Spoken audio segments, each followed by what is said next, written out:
Freddie Wills here from FreddieWills.com.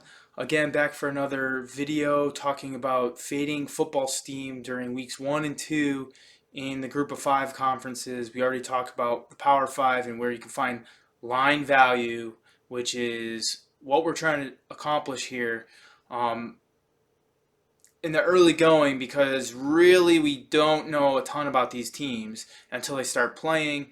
And I think that's a great way of attacking these college football games from a betting perspective. So today we're going to talk about the Group of Five in a moment. In the Power Five video, I broke down why you should invest in Freddie Wills this season. I'm not going to beat a dead horse, so go and check out that video. But my season packages are up. My all access package is up for football. You can go and invest if you're able to.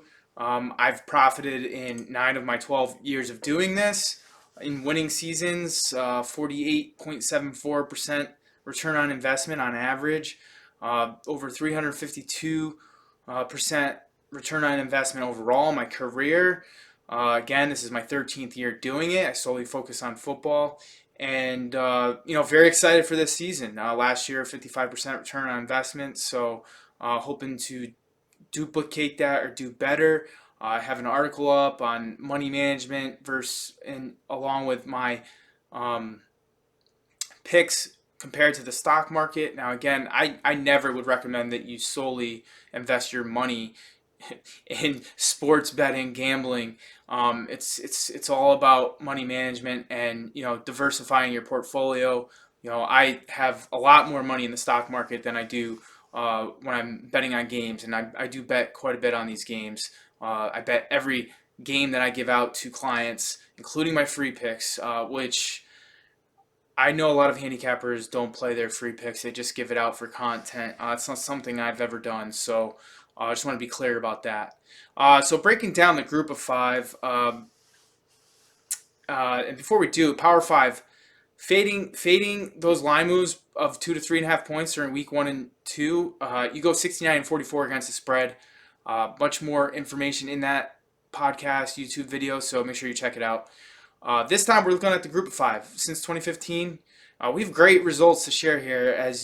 If you blindly fade these line moves of 2 to 3.5 points, where the line is moved specifically on a Group of Five team playing a Power Five or another Group of Five team, those teams went 22-31 against the spread. So fading that, you're going 31-22 against the spread. Combining that with the Power Five, you're looking at a combined record of 166 over the last 6 seasons, which is 60% against the spread during weeks 1 and 2.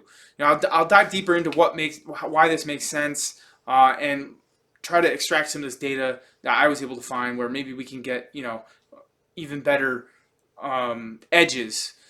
So if you back the Group of Five team with the steam move of 2 to 3.5 points, the home favorite actually went 6-4 against the spread. If the line moved 4+ points, it only went 0-2 against the spread. Obviously, this hasn't really happened very often in the last 6 seasons during week 1 and 2, mainly because the Group of Five isn't a favorite that often, or we just don't see enough money in the market to move and manipulate the line. Those are a couple of the reasons why we haven't seen it, because obviously a lot of the Group of Five teams are playing Power Five opponents. Same here with away favorites. Again, 2-6 against the spread and 1-3 against the spread. So that I thought that was interesting. Betting on the home dog in those situations during weeks 1 and 2 resulted in a 9-3 against the spread record. So we currently have one on the radar this year, and that's New Mexico State, who opened as a 7-point dog against Texas El Paso and is now a 10-point underdog.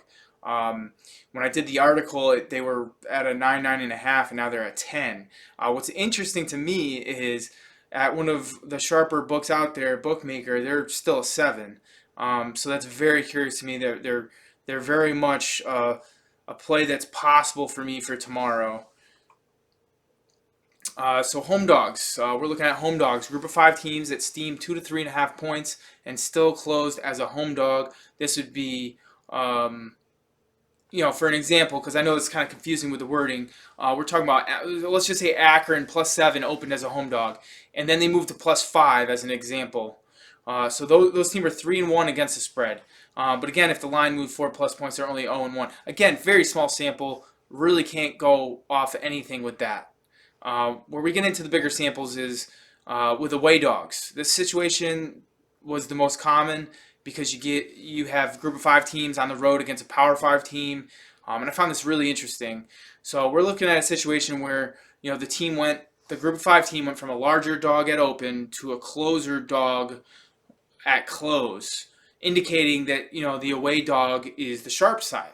However, when we saw those moves over the last 6 seasons, those group of 5 teams actually went 11-20 against the spread, and it was much worse when that group of 5 team was playing the Power 5.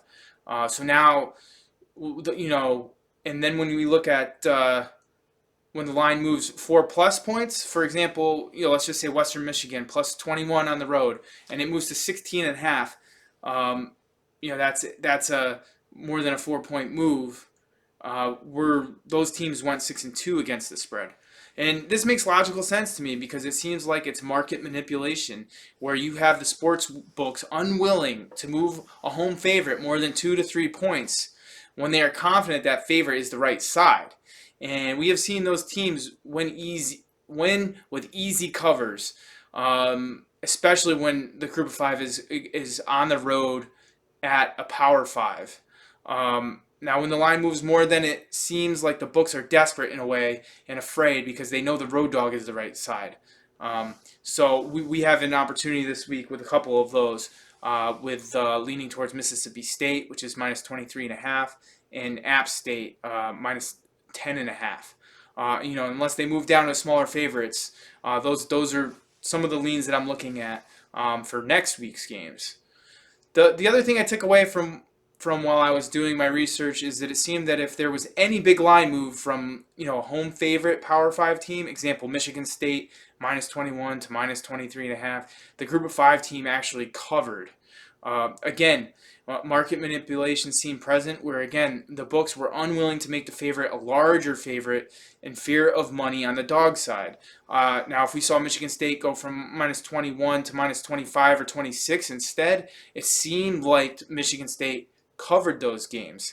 It just seems like market manipulation. It's either the sports books doing the manipulation to kind of try to get more money on Michigan State and knowing that they're probably not the right side, or from early sharp money manipulating the line to go down in their favor so that they can get a better line.